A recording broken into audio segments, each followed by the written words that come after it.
રાજ્યમાં એક પછી એક આંતરજ્ઞાતિ લગ્નના વિવાદો સામે આવી રહ્યા છે। પહેલા સિંગર કિંજલ રબારીનો મુદ્દો ચર્ચામાં રહ્યો અને હવે બનાસકાંઠાના વાવ થરાદ વિસ્તારમાં વધુ એક સંવેદનશીલ મામલાએ તણાવ ઊભો કરી દીધો છે, જ્યાં ચૌધરી સમાજની યુવતીના લગ્નને લઈને ઉગ્ર પ્રતિક્રિયા સામે આવી છે। દીકરીને પરત લાવવા માટે માંગ કરાઈ રહી છે, ત્યારે ચૌધરી સમાજના સંમેલનમાં શું લેવાયો છે નિર્ણય, આ ખાસ રિપોર્ટમાં જોઈએ। બોલો ખુદા માત કી।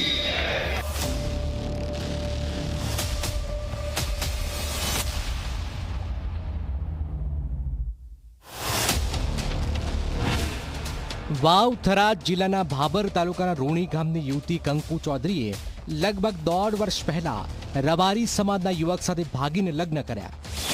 આ લગ્ન બાદ હવે ચૌધરી સમાજ એક્શન મોડમાં આવ્યો।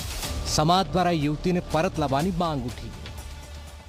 સમાજની વેદના છે, પણ સાથે સાથે આખા વિસ્તારની વેદના છે। આવી રીતે ભાગડું કરી અને દીકરીઓને ભગાડવા માટે ષડયંત્ર ચાલી રહ્યું છે। એના અનુસંધાને અમારી દીકરીને 2 વર્ષથી આ રબારી યુવાન ભગાડી ગયો છે, હજી સુધી અમારી દીકરીને પરત આપેલી નથી। એના અનુસંધાને અંદર હજારોની સંખ્યાની અંદર યુવાનો, વડીલો, ચૌધરી સમાજના તમામ સમાજનો અહીંયા આવેલા છે। અમે તો કહેવા માંગીએ છીએ કે તાત્કાલિક અમારી દીકરીને પરત આપે। આ મુદ્દે રૂણી ગામમાં ચૌધરી સમાજની જંગી સભા યોજાઈ, જેમાં મોટી સંખ્યામાં આગેવાનો અને યુવાનો જોડાયા અને સમગ્ર પંથકમાં તણાવપૂર્ણ માહોલ સર્જાયો। દરેકનો આક્રોશ અને વ્યાજબી આક્રોશ છે। દરેક મા બાપની જે પીડા હોય છે એ દરેક મા બાપને, દરેક સમાજમાં મા બાપની પીડા હોય છે। આજે ચૌધરી સમાજ ભેગો થયો, સર્વાનુમતે નિર્ણય કરવામાં આવ્યો છે। અહીંયા 64 ગોળ છે આખો અમારા સમાજના, ગંગારામભાઈ એમના અગ્રણી છે, એમના ઉપર અત્યારે નિર્ણય છોડ્યો છે। અને અમારા કાંકરેજમાં જે રબારી સમાજનો દીકરો લઈ ગયો છે, એટલે કાંકરેજ સમાજના અમારા અગ્રણીઓ આ 2 દિવસમાં મળશે। 64 ગોળના આગેવાન અને કોકરેજ અમારા જે કોકરેજી છે એના આગેવાનો મળી અને 5 દિવસમાં આ દીકરી પાછી લાવવા માટેનો અમારો પૂરેપૂરો પ્રયત્ન રહેશે। સભામાં સમાજના આગેવાનો દ્વારા સ્પષ્ટ સંદેશ અપાયો કે આ મુદ્દે હવે કોઈ સમજૂતી નહીં થાય અને 5 દિવસમાં યુવતીને પરત લાવવા માટે કડક નિર્ણય લેવાશે।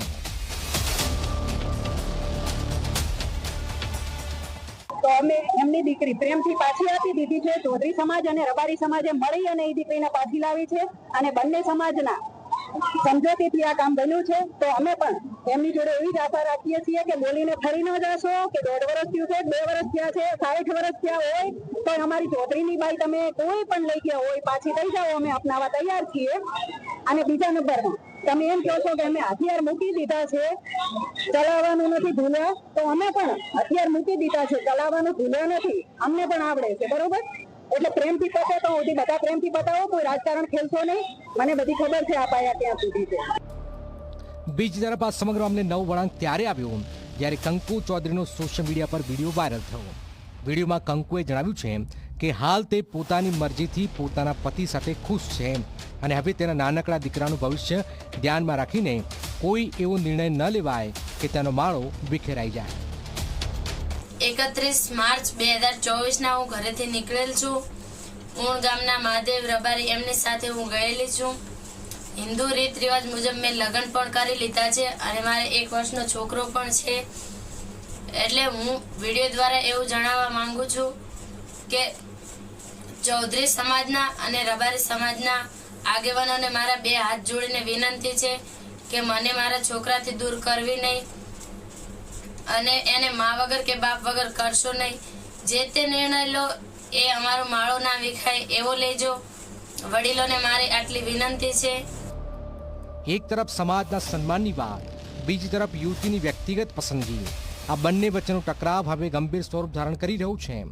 5 દિવસની અલ્ટિમેટમ વચ્ચે હવે સૌની નજર એ પર છે કે આ વિવાદ કઈ દિશામાં આગળ વધે છે। અલ્કેશ રાવ, ઝી મીડિયા, બનાસકાંઠા।